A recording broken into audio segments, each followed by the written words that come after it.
9 times out of 10, if they gave it to you, they know it's outside of your area. And if you're actually talking to a human who will allow you to actually tell them that in the first place, whether it's an email or whether it's on the phone, 9 times out of 10, they're going to ask you can we compromise with a price so that we can get this work done. So now you know you work with a company that's going to actually do it. If you bring this up to this company and they say okay, and you look around, they done took that work and gave it to somebody else, they're not negotiating with you.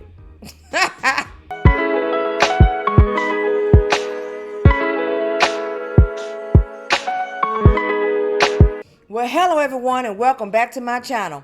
In today's video, we're going to talk a little bit about negotiating prices with these companies, and can we actually negotiate with each and every one of them if we feel a need to.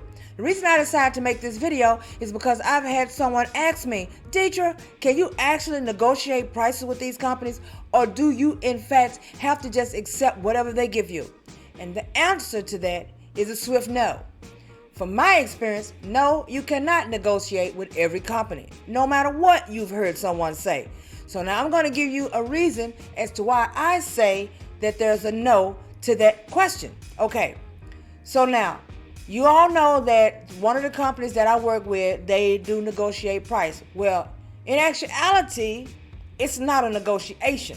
See, what happens is they know it's outside of my area, they need the work done, and then they'll offer you, an adjustment. Most of the time, it's a very good adjustment for you to go outside of your area and get this work done for them. So I don't call that a negotiation at all. It's just that I'm working for a company that appreciates the work that I'm putting out.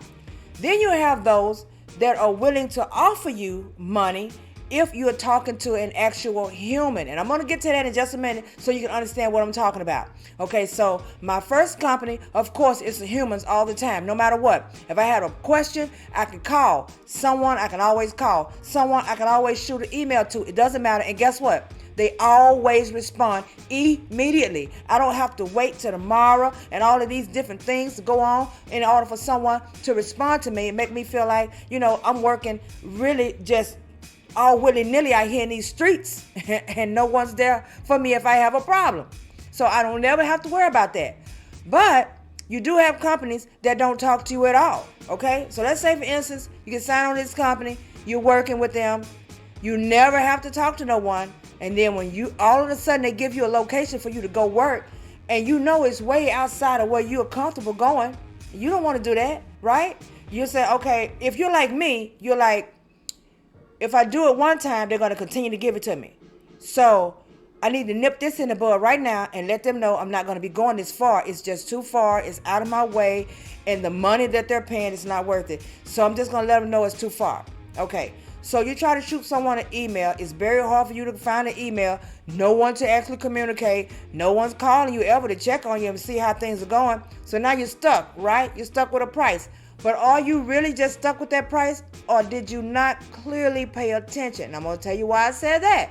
There are some companies that you can sign up for, and in the mix of the emails and things that they send you, they're going to tell you from the jump, the first email. Now, this is a sign when you know that you are not going to be able to negotiate with these companies. There's an email, and in the beginning of the very first email that they send you, it's going to tell you how much they are paying you. They have not even asked you what areas are you willing to work. They haven't asked you anything. They just tell you from the jump, this is how much you're getting paid. Per house, per construction site, per whatever, don't matter. They immediately tell you how much it is. When that happens, you already know you're not going to be talking to a human at all once you start working. The price they give you, the price they give you. So if you're running around and every house you hit is $7 and $5, you need to know that that's all you're going to get paid is $7 and $5. Why? They told you from the jump. They already told you.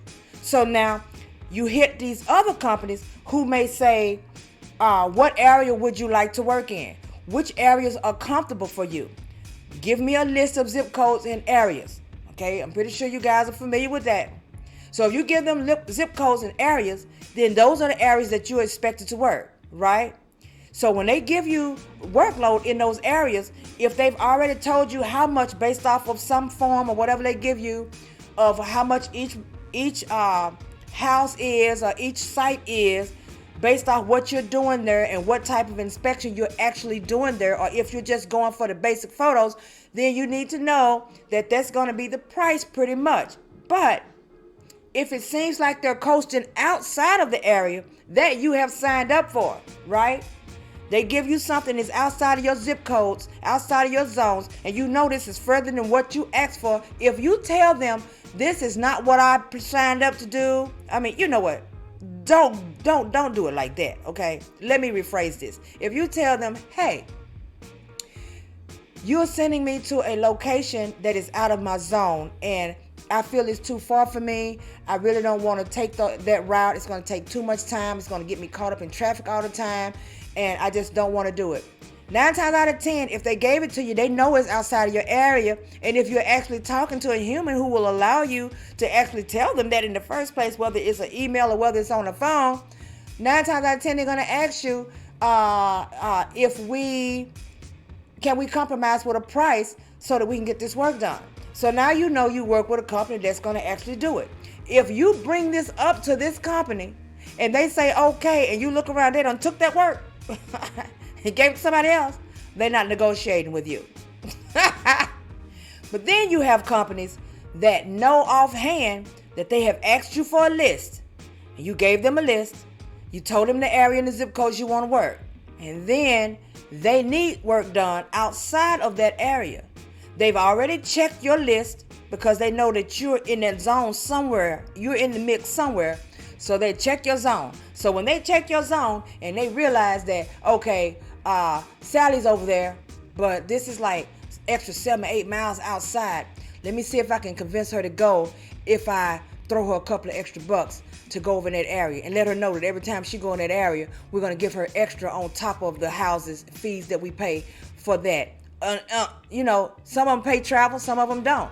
Hey, I work for one that don't actually pay travel, but the money that's given for the locations that I go, it more than supersedes what I need for travel, so I don't care much. You see what I'm saying? So if they offer it to you, they're going to come to you and they're going to offer you without you having to negotiate. So you don't have to waste your time calling these people. But long story short, no. You have those that are going to tell you firsthand what they're paying you. It's going to be in the email. It's going to be in the fine print. It's going to be somewhere. And you'll never, ever talk to a human after you sign up. So what you get is what you get. You either do the work. If it's too hard based off of the money that they're paying you, then you need to cut them short. Cut them loose, nip it in the bud, get them out of here. Then you have those that are going to actually offer you some sort of compensation for going in a location because they know it's outside of your area, okay? Then you have some that are not going to offer, but when you bring it up to them, if you are able to communicate with a human, the reason why I keep saying it is because some of these companies will talk to you when you first start working with them. They're going to talk to you. They're going to send you emails. They're going to call you. They're going to take you through some type of training, because a lot of these companies have their own type of training that they want you to learn, things that they want you to do based off of their own company. Even though it may still seem like the Rick-a-more, just the same stuff that you're doing already, they still want to know for sure, right? So they're going to talk to you, but as soon as you get signed on and get ready to go and they start giving you work, they ain't talking no more. They ain't calling. They ain't answering emails. I'm pretty sure a lot of you guys can relate to what I'm talking about. Some of them are not going to correspond with you at all. So you know you're not going to negotiate a price. So all I can say to that whole situation is that if you don't like the price that you're being paid for field work, and you know that you feel like you should be paid more based off the work you're doing, whether it's the travel, whether it's when you get home and all of the information that you have to put in the system, all those forms and stuff we're filling out. If you feel like they're not paying you enough, you got a sketch and you come home and you can't work the sketch machine and you trying to figure out what's going on and you feel like, ooh, this is too much, they ain't paying enough for this. Okay, if you can't negotiate with these people because these people don't talk anyway, then they don't care nothing about you in the first place. You got to remember now, we're not W-2, we are 1099 on most of these companies. So they just cut you loose because they feel like you know what you're doing and they feel like you're going to accept whatever price they throw out there. So if you feel like that you're worth more than what they're giving you, then you know what I always say, weed them out, weed them out, weed them out, get rid of them. If you can't get rid of them right now, hold on until something better comes after them, and then let another company take their place. Y'all know what to do. After I say thank you for watching, like, subscribe, turn on the notification bell. You know I'm going to bring you something back later. Love you guys. Have a good night.